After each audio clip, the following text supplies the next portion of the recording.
Carbide वाली जो दुर्घटना हुई थी उसका सच क्या है।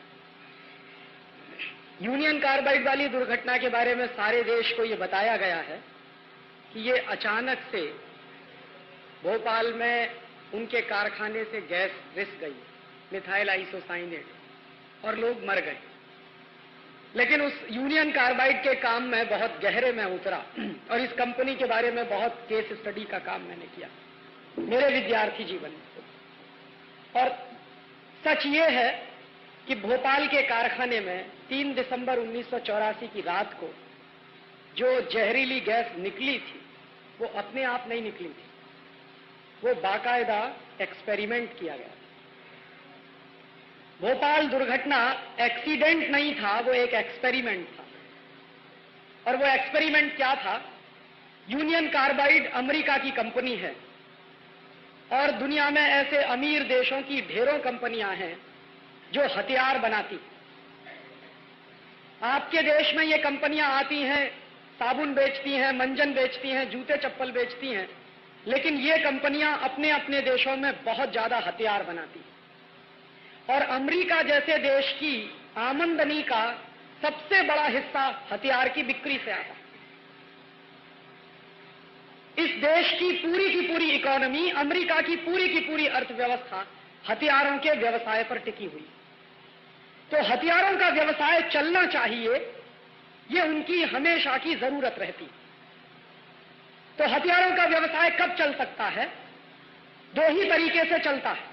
या तो 2 देशों के बीच युद्ध चल रहा हो और उस युद्ध में वो हथियार बेचे जाएं, एक तरीका तो ये होता है।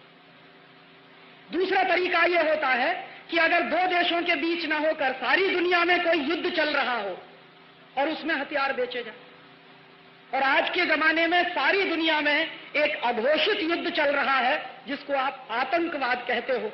ये जो आतंकवाद के लोगों को जो भी लगे हुए हैं उसमें, चाहे वो कश्मीर में हो, चाहे वो आसाम में हो, चाहे नागालैंड में हो, चाहे त्रिपुरा में हो, चाहे मणिपुर में हो, या किसी भी दूसरे देश के हिस्से में हो, इन सारे बड़े बड़े आतंकवादियों को हथियार भेजने का काम ऐसी ही कंपनियां करती हैं।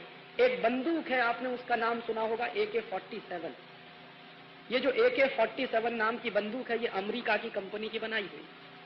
और ये हिंदुस्तान में कैसे आती? पहले अमेरिका की कंपनियां उसको चीन में बेचती, चीन उसको पाकिस्तान को देता और पाकिस्तान के माध्यम से फिर हिंदुस्तान में आती। और हर साल अमेरिका और यूरोप के बहुत सारे देश लाखों करोड़ रुपए का हथियारों का व्यवसाय करते हैं। और हथियार 2 तरह के होते हैं। एक तो वो हथियार होते हैं जो बंदूक की तरह के हैं, तो गोला बारूद की तरह के हैं। लेकिन आज की दुनिया में कुछ खतरनाक किस्म के भी हथियार बनते हैं जिनको हम केमिकल बम कहते हैं। और ये जो केमिकल बम होते हैं, वो केमिकल बम तोप के गोले से कुछ भिन्न तरह के होते हैं। उनमें जहरीली गैसें भरी जाती और वो जहरीली गैसें जब बम फटता है तो पूरे वातावरण में फैल जाती हैं और वो वातावरण में जो भी आदमी सूंघेगा उस गैस को वो मर जाता है। तो तोप के गोले से ज्यादा असरकारक होता है केमिकल बम। और अमेरिका की ढेरों कंपनियां केमिकल बम बनाती हैं और उन केमिकल बम को बनाने के लिए 2-3 जहरीली गैसें इस्तेमाल होती हैं। एक गैस है, उसका नाम है फॉस्जीन, दूसरी गैस है, उसका नाम है मिथाइल आइसोसाइनेट, और ऐसी 2-3 और गैसें हैं। तो ये जो भोपाल के कारखाने में गैस निकली थी वो मिथाइल आइसोसाइनेट थी। और मिथाइल आइसोसाइनेट गैस का ये टेस्ट करके देखना हो कि ये कितने लोगों को मार सकती है, ये अमेरिका में नहीं किया जा सकता, क्योंकि अमेरिका में वो मानते हैं कि लोगों की जिंदगी की कीमत बहुत है, इसलिए अमेरिका में नहीं कर सकते। और अमेरिका में ही नहीं कर सकते, अमीर देशों में कहीं भी नहीं कर सकते इस तरह के एक्सपेरिमेंट। कारण क्या है? कारण उसका एक सीधा साधा है कि उनके पर्यावरण के कानून बहुत सख्त हैं और सरकारों ने कुछ ऐसी व्यवस्थाएं बनाई हैं कि वहां के लोगों की हत्या नहीं होनी चाहिए कोई भी एक्सपेरिमेंट करने। तो ऐसी कंपनियां ऐसे प्रयोग करने के लिए, जहरीली गैसों के प्रयोग करने के लिए हिंदुस्तान जैसे देशों को तलाशते हैं। और यही हुआ था भोपाल। मिथाइल आइसोसाइनेट गैस निकली और एक रात में 10,000 लोग मर गए और पिछले 12 साल में 5 लाख से ज्यादा लोग बुरी तरह से प्रभावित हुए। अभी भी मौत का तांडव चलता है भोपाल में, अभी भी लोग मरते हैं उस जहरीली गैस के असर से। वो उन्होंने बाकायदा खूबसूरत प्रयोग करके देखा और इसी प्रयोग के बाद फिर अमेरिका की फौजों ने और यूरोप के देशों की फौजों ने केमिकल बम गिराए इराक के ऊपर जब खाड़ी युद्ध हुआ।